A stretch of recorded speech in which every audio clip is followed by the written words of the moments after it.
want to see it, they can. Okay, we should be recording now. Do you see a blinking light somewhere? Okay. Yep, I see the blinking light. Okay, so here we go. Um, Writing conferences. If you wouldn't mind, pull up a piece of paper, a computer screen, whatever it is that you want to write about. And let's just take about 5 minutes. We don't have to take long, because I want you to have time to work together too. Let's talk. I want you to just jot down or describe a writing conference scenario as you have experienced it. Maybe it's something that you've conducted, you've been a part of, or you've observed. Some prompts to think about can be, what do you know about writing conferences? What have you seen? What does it look like? What tools were used? How often is it done? Why is it important and useful? So this is a free write time just to get our heads wrapped around this concept of a writing conference.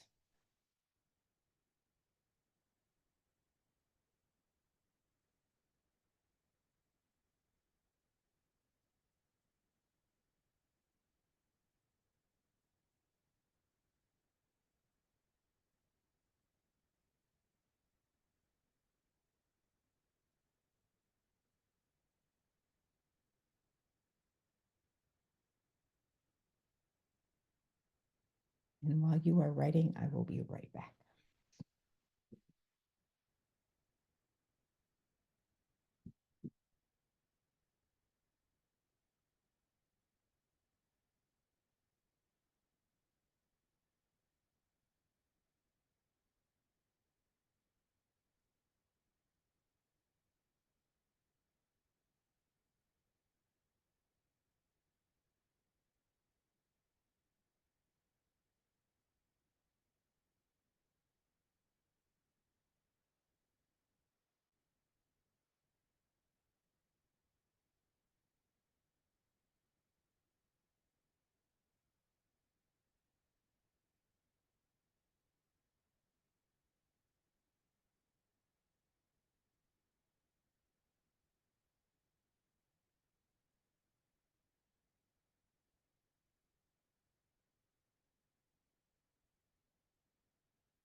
about a minute to finish your thinking for the moment.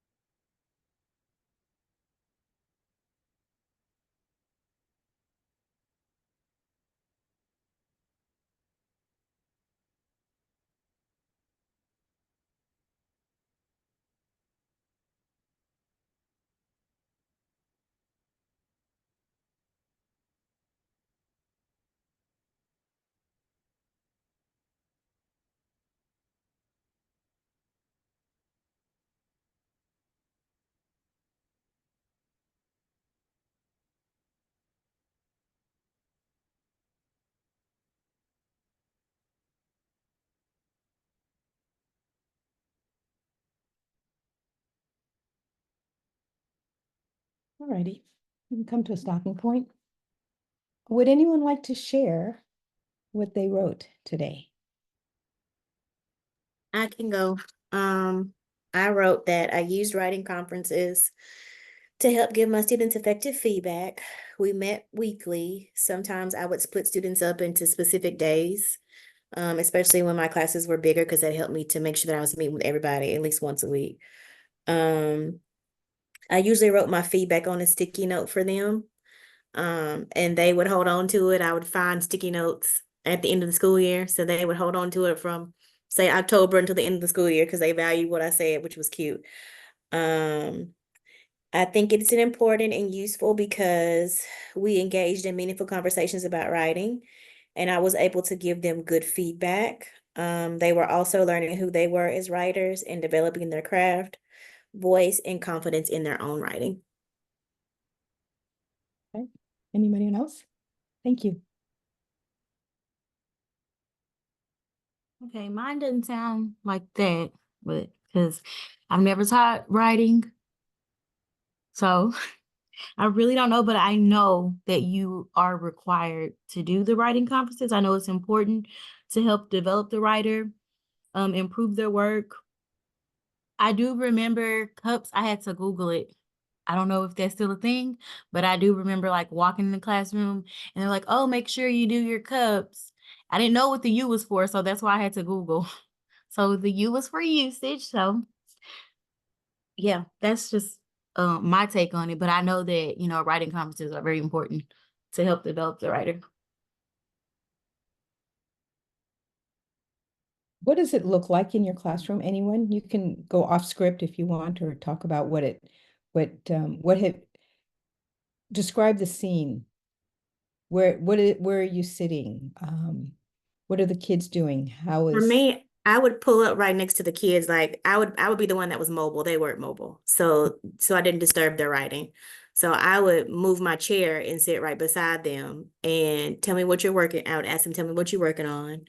How's it going? Read a little bit to me. Is there anything specifically that you want me to help you out with? If so, what? And then I would kind of read over it myself, give them feedback, give them a glow and a grow. okay, all right. You said something about you being mobile. That's interesting. When I taught seventh grade, I had a rolly chair. It was the coveted roll. Everybody wanted the rolly chair, but that was my rolly chair, but it was there for the kids. I mean, I Yeah. had my own teacher chair and then I had my rolly chair, and that was used for me to roll about and be with amongst the kids because I felt like one, I could do crowd control. I could manage the hubbub by being out Mhm. in the crowd as opposed to bringing them to my desk.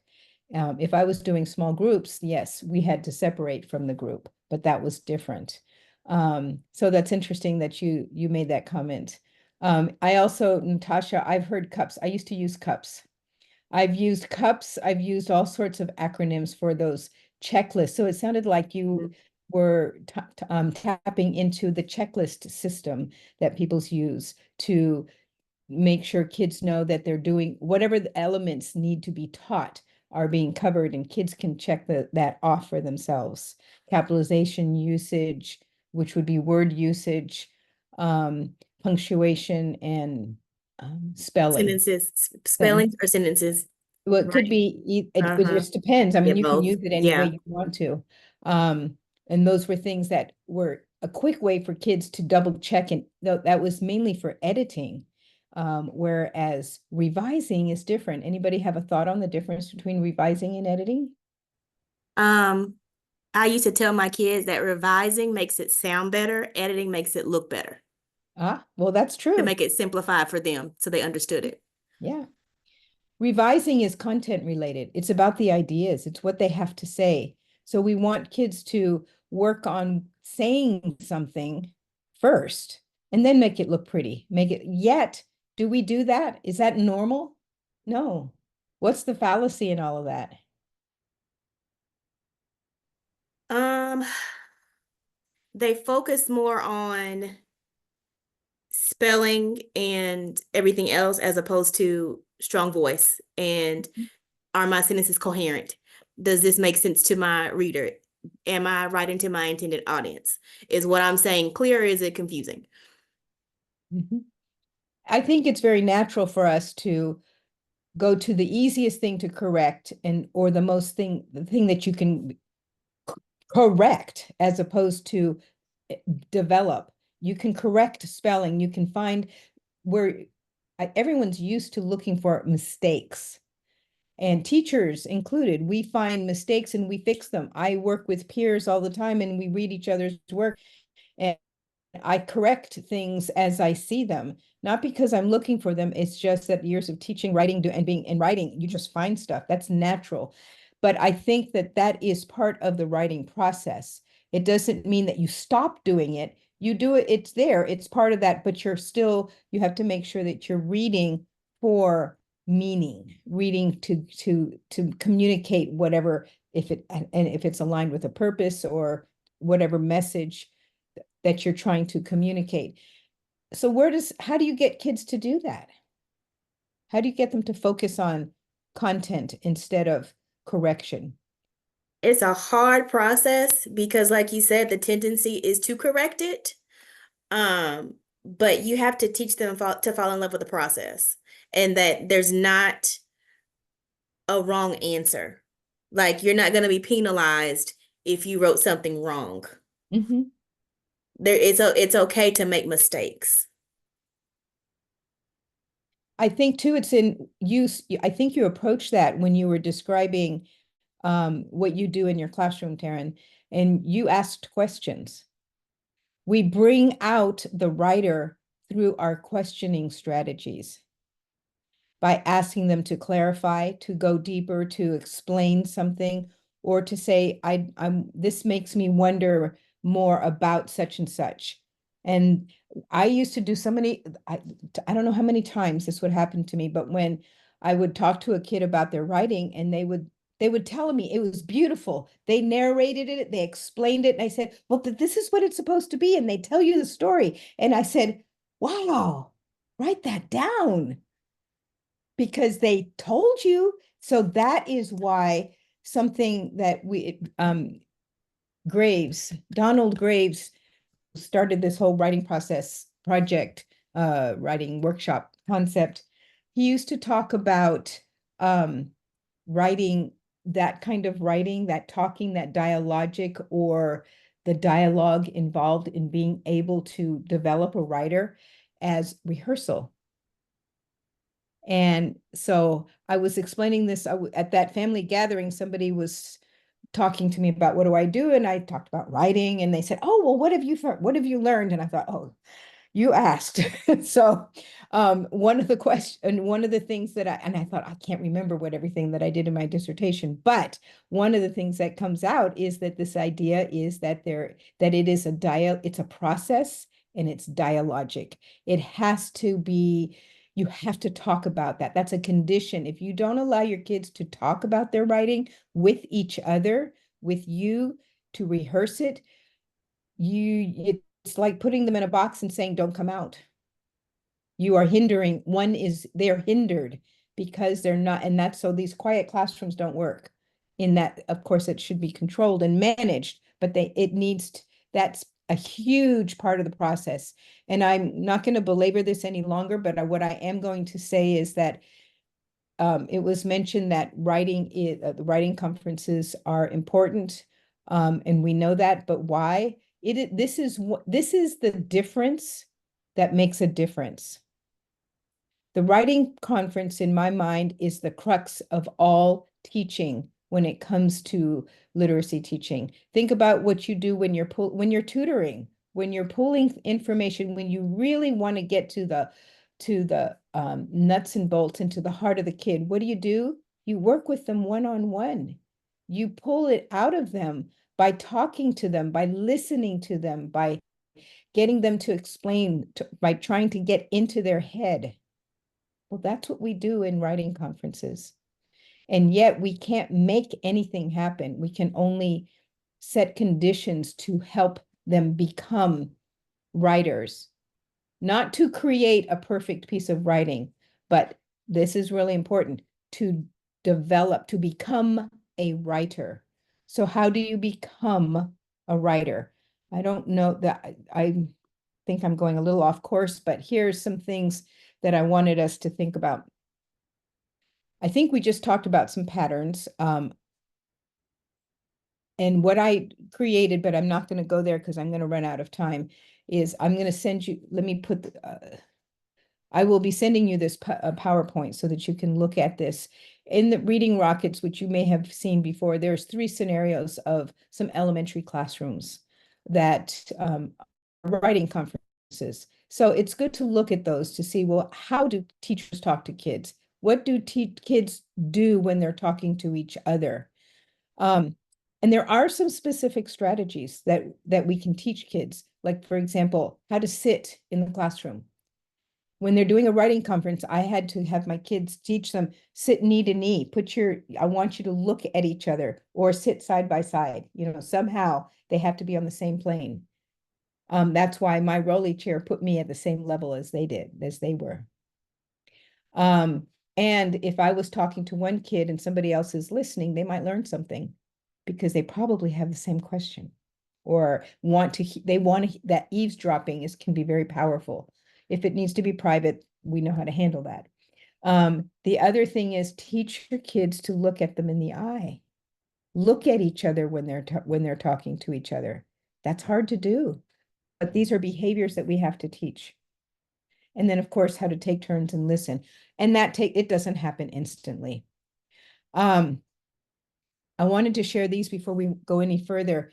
In the work that I've done in the writing project, where I want to say grew up as a writing teacher, when I was at UNT, there was a lot of research going on what makes good writing teachers. What does a writing classroom look like? And we looked for patterns in all the different things that we observed in other teachers. And so here are some basic conditions that we found are set to create powerful writing classrooms in rich literacy cultures. So one is that whole concept of inquiry. Well, inquiry is not just the question that you're researching. We need to teach children to be curious about what good writers do. So that's through using the mentor texts and studying mentor texts. But it's also the stance that we as teachers take when we ask questions of kids and their writing through that questioning strategy that I mentioned. I mean, these could be topics, these are big topics all on their own. So taking what we call an inquiry stance is key. Revisioning. I use that word, or we use that word, because it's not revising. It's revisioning. It's looking at your writing through a different lens or a new perspective in order to revise. So you see it differently. That's that concept of viewing. And maybe that's part of this multi-genre thing. Look at it in this genre. Look at it through this person's eyes. Change the speaker, change the tone. How can you revise by looking at it differently than fixing it? Empathy. Readers, good writing develops, or good pieces of writing that we read, it creates empathy in us. We feel. If we can't feel in what the message, then something's wrong. So good writers make us feel, they make us laugh, they make us cry, they make us connect, all those things. And we teach that as readers. So why can't we teach that as writers? How do we get our writers to do that? That's a lot of mentor text and writing with kids. Deep content learning. Dive deep into mentor text, which is why I'm asking you to do the mentor text project. Go deep into that literature and find many ways, but be smart about using your text in multiple ways because you're only one person with short time. So deep content learning is part of it. And it's not just a subject like I'm an expert on dinosaurs. It could be, but it could be also I'm an expert on how to start a paper and how to do the bookends and open and close it, or grammar, whatever it is that you need to be focused on. And we direct, our curriculum helps us with that, but we need to give them time to go deep. You have to slow down to speed up, and that's what you're doing in your research. Apprenticeship, that's the mentoring, that's the mentor texts. And it's the mentoring that you provide as teachers when you are conferring with them. You're the master, whether you think you are or not. A lot of us don't have self-confidence as writers, which is why it's so important for us to write. But that taking a kid under your wing and bringing them into the fold and helping them become part of that writing community, that's part of that apprenticeship. It's not something you dole out. You have to bring them into the fold to help them come along. Authenticity. Give them authentic material to read. What do real writers do? And give them an opportunity to write for authentic purposes so that it matters to them. Understand who they are as individuals. What's their identity and what does that have to do with their writing? There's lots to be written about that. There's the dialogue that we just talked about. Let them talk, let them rehearse, let them share their thinking in order to get the words on paper or to process it or figure out how to do it effectively and well, and to practice over. And I mean, think about it. If you're producing a play, or if you've ever been involved in music or theater, even in sports, you don't go out there and make a home run or put on the master production through one try. You rehearse, you practice, you do it over and over again. Well, we do the same thing. But we have to, the dialogue is part of that process. So those are some things that I always like to share because I believe in them. And I'm going to add one more. It's not on there. And I want to add this one in from some research that I recently did last year with some colleagues, and that is joy. I want to add a joy bubble. Make your classroom a joyful place. Give them joyful opportunities to write about, because writing is hard. It makes us vulnerable. It's the hardest thing you will ever do. It's the hardest thing that your students will do. And they can shut down really easily. So find a way to make it fun. I think of a writing classroom as being like a sandbox. Let them play. A lot of playing with language, with words, with tools, with the types of reading, it goes a long way before they have to do that thing that they have to do, produce for the test, or maybe just the end of the unit. Maybe it's not a test, hopefully. So just some thoughts. Okay. We don't need to spend too much time on this because, again, I'm talking too long, but over time we've talked about I think you probably have learned a lot about balancing your literacy workshop, and just notice these bubbles. You've got your independent reading versus your independent writing, and that they're at the top. So you are building your reading and writing muscle and going deep into the lessons, the craft lessons, and the writing lessons that for readers and for writers. I think this is going to meld nicely with what you're reading. This was done before or maybe simultaneously with the book that you're reading, but I think they coincide. but it's the work that we found to be true. And so this became the lesson cycle. And then you move in and that whole sense of feedback. Well, that's what your conferences are all about. And that time to reflect when students can talk to you about why they're writing it, what it means, or what do they want to do differently in the next piece that they write about. And then, of course, an opportunity to publish. So that's all part of the cycle. And these elements of choice, voice, time to write, and teachers write, etc., are all part of the basic structures of a writing workshop. And for some of you, you're going, I already know that. You don't need to belabor it, so I won't. But some of you will may not have ever seen this in writing in this way. So again, I'm going to turn this over to you to study, and here's a link to continue to read about it if you would like. Any questions so far? Okay. So another book that I've recently picked up is this one. You'll see the picture. Here's the copy of the book. And it's elements of some of the things that come from this book. I kind of synthesized and really made a quick and dirty slide on it, for a whole book, it's not fair to the authors, but some principles that they bring out is that in order to have a good writing conference, you have to have built trust in your classroom. That's what that community is all about, because if you've ever worked with kids on their writing, they're not going to read their writing aloud if they don't feel like, if they don't have that sense of trust in the room. So the ways that you can do that is to write with kids. Let kids see you make mistakes. Let kids see you think. Let them see that you are vulnerable too. Not because you make mistakes, but because you do stuff that's hard with them. When you're talking with them, build from their strengths, not from what's wrong, but from what they do well first. And I think that was brought out in a couple of comments. Talk about what's going well. Create compliments that are lasting for them, and then listen to what they have to say. Because they may be on a different plane than you are. So you can redirect them that way.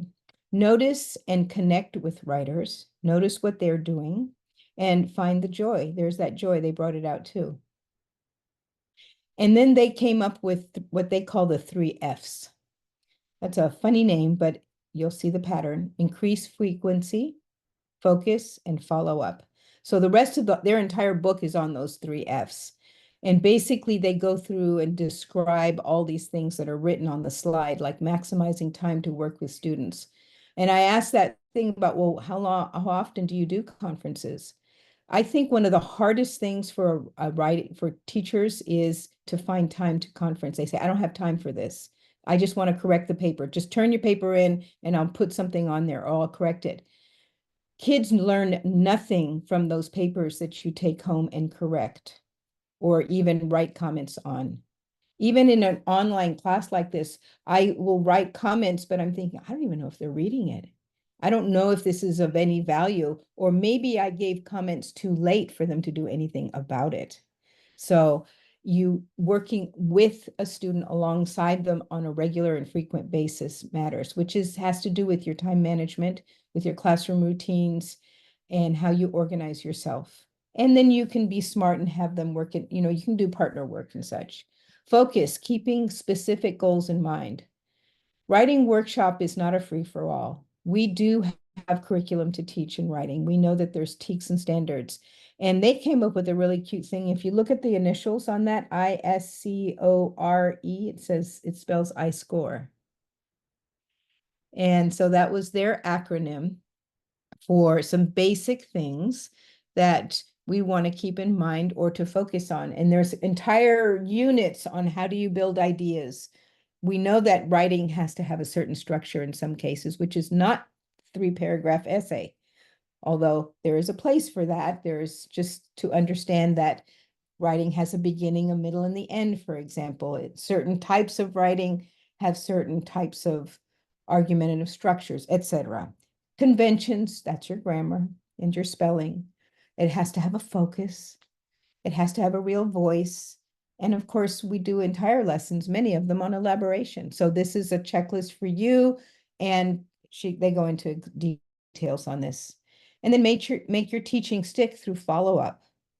And of course, that's assessment. It may be pulling strategy groups, much like guided reading. You can have guided writing. Utilize reference, oops, that should say books, excuse me. And share authors and celebrate. Share author, I'm sorry, it should say author shares, not share authors, meaning that you have, I don't know if you might have seen having a author's chair in your room. I literally had an author's chair, and that would be something where kids would every day, at least once, somebody shared what they wrote. And it was like, it's an invitation. Who would like to share? At first, not very many. And I've even had kids come up, they want to share, and they're sharing like this. I can't see their face, I can't see anything, but they're reading something, and I know they're not reading anything. They didn't write a single word on their paper. And I'll never forget this little guy. He was a little blonde guy, and he read like this, and he had so much that he wrote. And then I realized he just told me his entire story because he couldn't get it. He couldn't figure it out, but he figured it out. But he needed to be up there, up in front and center in order to figure out where to go. So that, I'm always taking notes and such. So it's valid. It worked for him. So what are we going to do today? I want to give you a form, something that I want you to do we don't have much time, but we have some. And I'm going to put you into breakout rooms. And this is a large assumption that you came prepared with a piece of writing today. If you did not if you did not have time to write your belief statement, then pick either what you wrote now or pick something that you've been writing for another course, okay? But I'm going to ask you to include in your blog your belief statement, but it doesn't necessarily have to be in the form that you're doing now. You can write it in a different genre. But you had to start with something. But that will be something that you'll decide later. So at this point, I want to share this form with you. And I do need to give you this link so that you can get to it. But notice it includes those same principles that we just talked about. It has some perfunctory instructions because it's online. When you get this form, let me share it this way. Copy link, and let me put this in I have to get back to the screen. Sorry, it's behind me. Come on. Chat.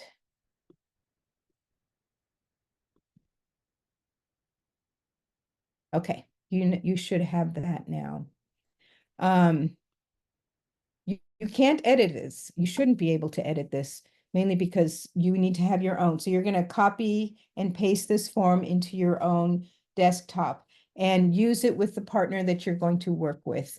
And unless you have a strong desire to be with someone who else is in the room, I'm just going to do breakout rooms, and you guys are going to just go to that.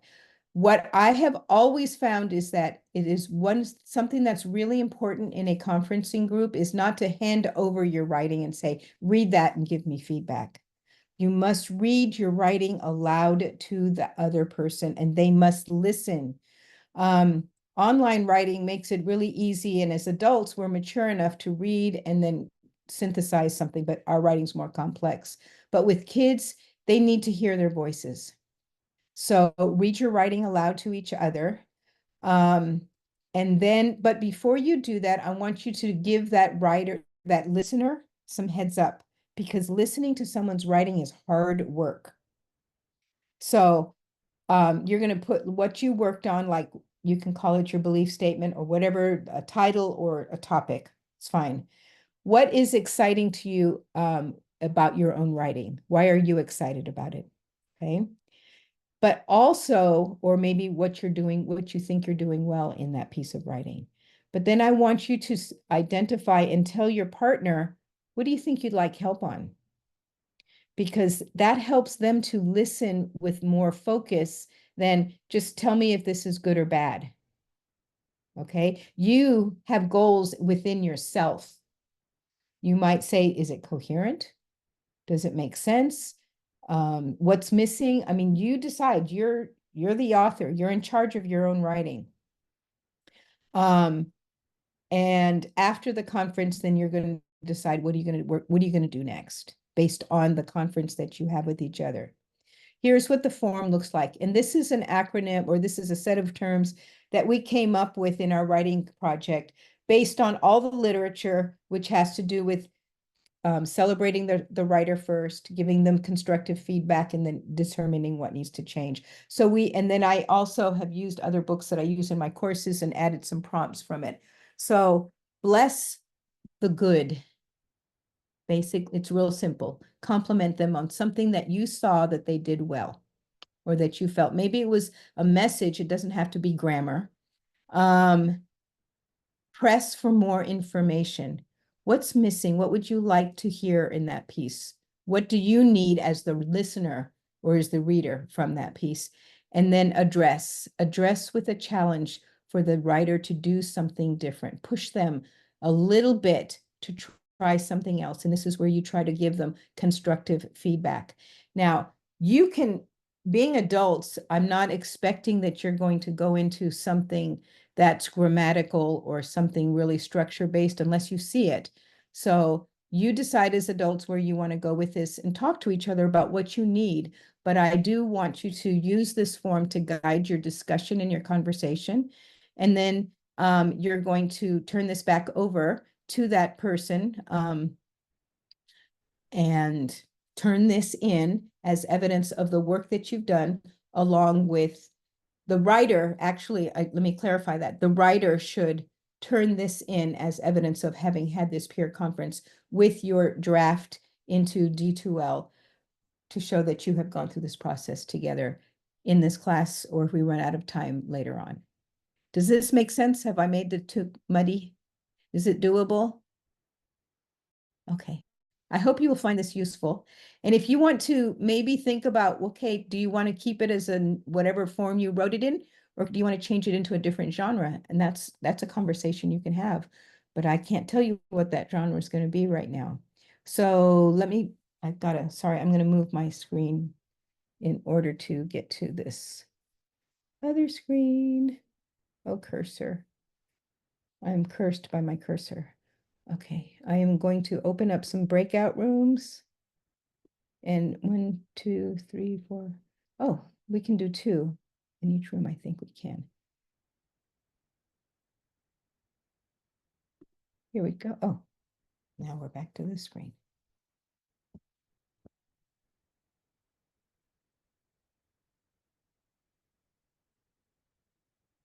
I'm going to create 3 rooms, and I'm just going to create them automatically, and we'll go from there. Okay, and then I'll check in and drop in with you guys. Okay, I'm opening them up. Have fun.